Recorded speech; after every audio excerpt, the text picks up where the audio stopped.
Very excited to have my next guest join us. Their new EP is called Ritual of Chaos. The guys of Sunroom.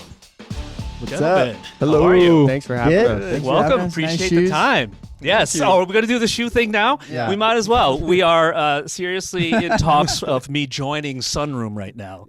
Yeah, the contract's being written up as we Yes. speak. Yes. There are people behind the cameras that are closely monitoring this Yeah, and watching what I say to Yeah. make sure that I fit in. exactly. I think I would fit in quite well. I don't have the broccoli cut or the long hair, but I do surf. Perfect. Yeah. So You're about 2 months there's one away. qualification. Yeah. Just for my mom who's watching, we've got Max, Luke, and Ashton. Yeah. Thanks for the time. Like I said, do surf, and you guys also surf, I believe, right? And skate. You guys are from Southern California. Yeah. Yeah. I'm from Northern California, so Cool. Nice. we have some similarities. But first of all, I love your music, and I love Thank your you. ethos and all that business. It's just so much fun to listen to. Appreciate Well, it. thank you. One thing that sticks out to me is that it is fun, and it's very interesting how songwriters, musicians, there's this whole tortured artist, I don't know, personality trope, if you will. How do you avoid that, and how do you maintain such an optimistic point of view in coming to music? I can't say it's like something intentional that we're doing. I think I don't know. I feel like we kind of just like write what we're excited about, and we really like doing it. We really like playing in a band, and so maybe that's where it comes from. I don't really know. We're just glad to be here. We just have fun with it.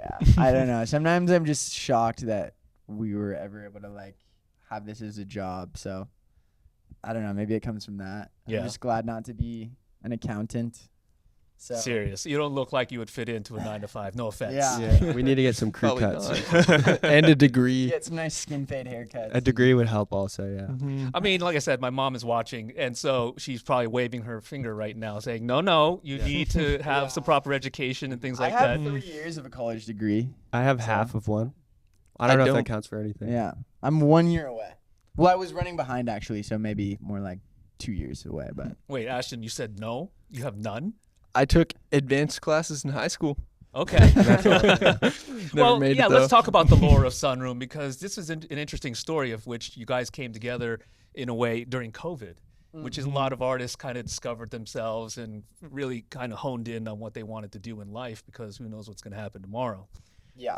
So 3 years at what, UCSD? It's called Point Loma. Point It's in San Loma. Diego. Yeah. Okay, Yeah. so let's say college, and Yeah. that's where you met Ashton at some point, right? During that time, one of my roommates from school was like a family friend that grew up with Ashton, and so when I was kind of like looking for people to be in the band, we got introduced, and then another one of my roommates introduced me to Max. So it was like my college roommates that introduced me to the boys. And are they working on an app right now that puts bands together? Yeah, They should. Yeah, Craigslist for bands. Serious.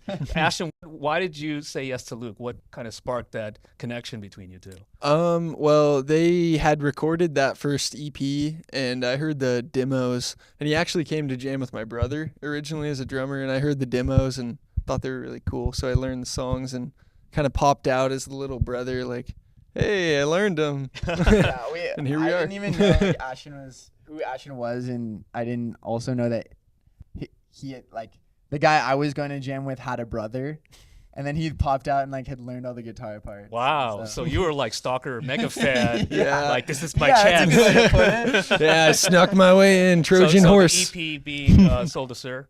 Yeah. Yeah. Max, why yes to Luke?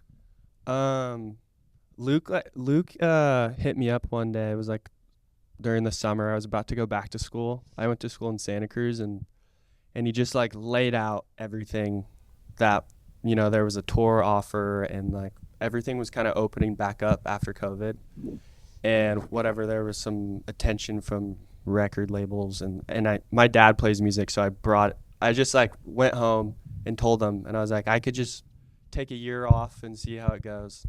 And that was like 5 years ago. Long year. Yeah.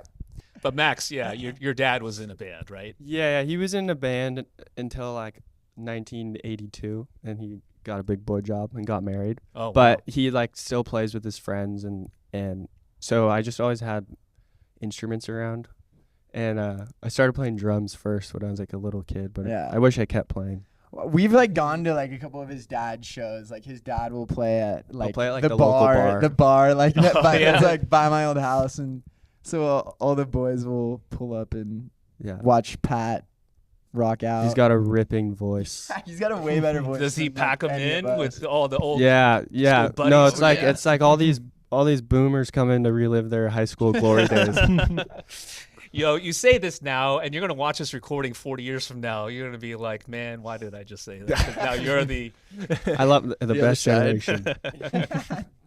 Yeah, we're definitely gonna be those guys at a bar in 40 years. Yeah. We were at the Red Lion Tavern last night watching this guy play piano and sing, and we were like, our friend was like, "Will that be you one day?" And we were like, "No, he's way better than us." Yeah. I see big things for Sunroom, quite frankly. I see you guys playing festivals for the rest of eternity Let's until go. AI Hopefully. takes over, I love and then that. AI is gonna have the AI Sunroom to keep it going. We'll live on send forever. us We'll just get royalties. we'll just get our personalities copied to an AI and keep going. Yeah. Would you let that Eternal. happen?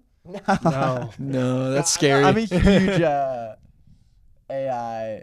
I'm like protesting AI by like not getting Chat GPT and stuff. I haven't done anything like AI yet. So Luckily, we don't have homework. yeah. Yeah, I was gonna say. Yeah. You don't need to do any schooling and learning anything. No. Yeah.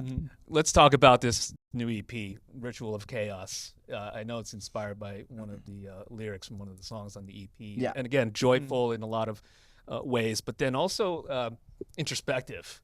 You played Oslo, Paris, LA for us, which is an awesome song. Thanks.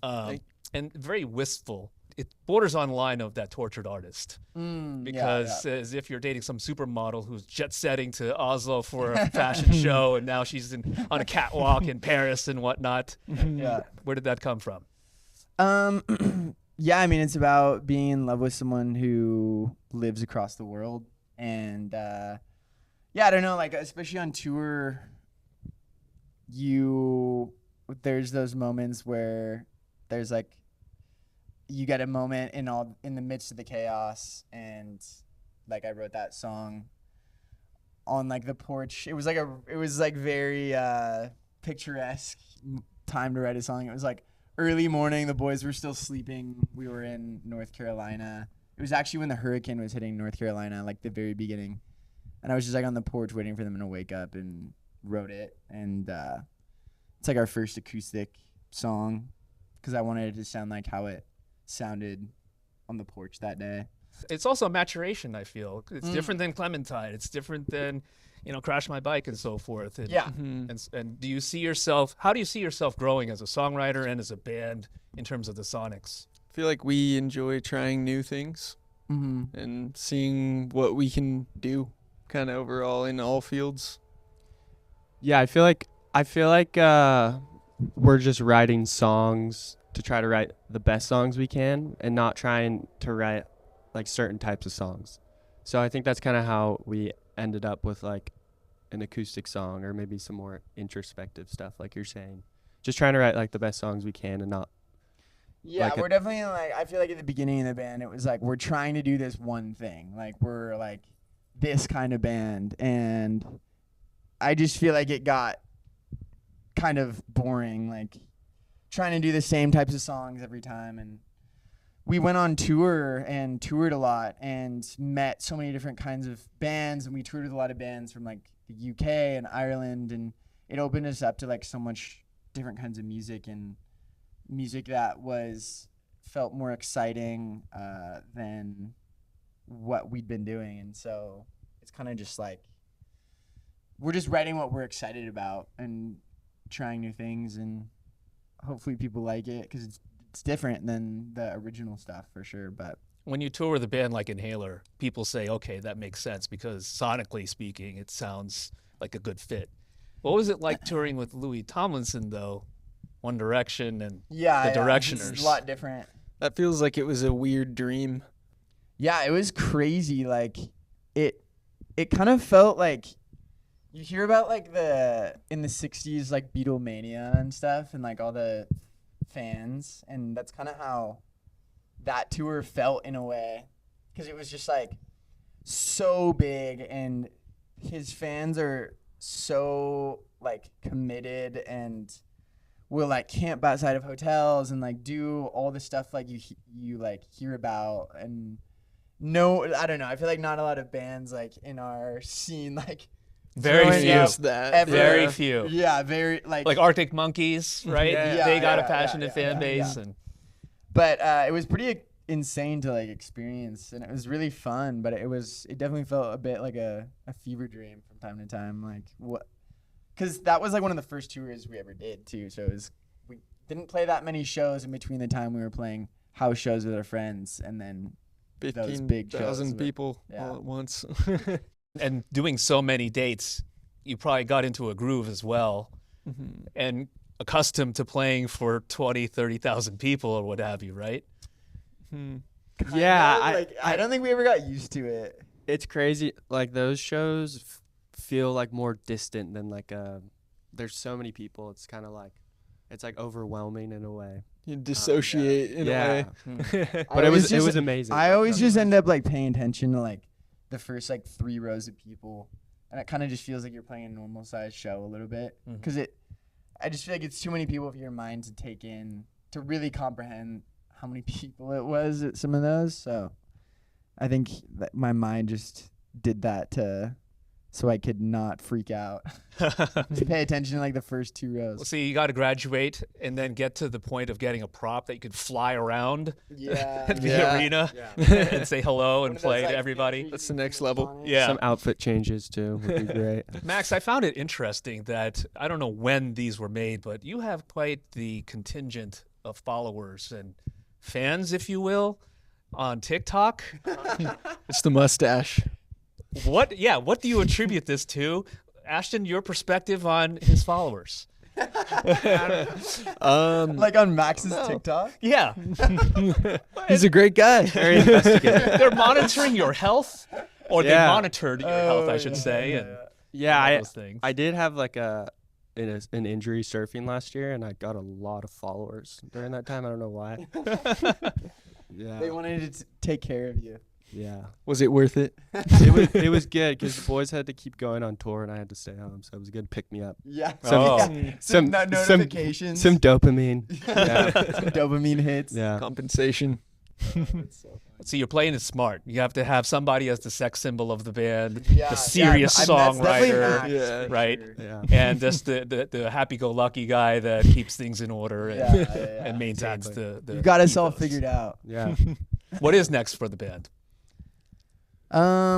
We are recording a ton right now and just writing. I try to write every single day, basically.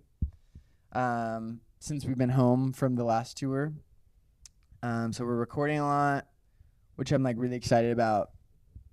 Yeah, I don't know. I feel like this EP was kind of like our first step in this direction, and I'm really excited about where we're going, and now we're just recording more, and I'm really excited about it. And then we have a couple tours coming up. We have an opening tour in August, and then a headline tour in the fall. So I'm really excited about that headline tour. Yeah, it'll be good. It's going to be awesome. Yeah. Jackknife is going to sound so awesome live. Yeah, that one was That's just the written intent. to be live. So Nice. I'm excited to play this EP. It's really nice when you have like new songs to play live. It's refreshing Yeah, I'm sure. because we've played some of the songs like No, yeah, you got to keep it thousands interesting, of times. right? So it's nice when you have some new songs to throw in there. Are you guys going to grow mustaches as well to keep up with Max here? I had one for a little while. I Oh. don't think it's for me. Oh, okay. Ashton I had to take it has- for a test drive. Ashton has like the thickest beard of us. Oh, Like he can grow like a real mean beard. is it an Amish beard with just the beard without the No, he No, has it it all. comes with the stash. the whole It thing? comes from my grandpa, I think. Okay. So thanks, Grandpa. Is his name Jebediah? No, it's not, but it is Woody. Okay. I was Kinda going to say, fits. there's only a few names that I could associate huge beards with, and it's Jebediah and Woody kind of make sense as well. I have the neck beard, so I'll grow it out for the fall tour if you want to see it. It's a I've new been look. growing this mustache for 5 years, so 5 years. it's not very impressive. Well, you got to keep it as That's is. why I'm nervous to shave it. Yeah. Well, I look forward to the facial hair and the tour. Appreciate the time and great to meet you. Yeah, nice to Thank you meet for you. having us. It's guys of Sunroom right here on B-Sides.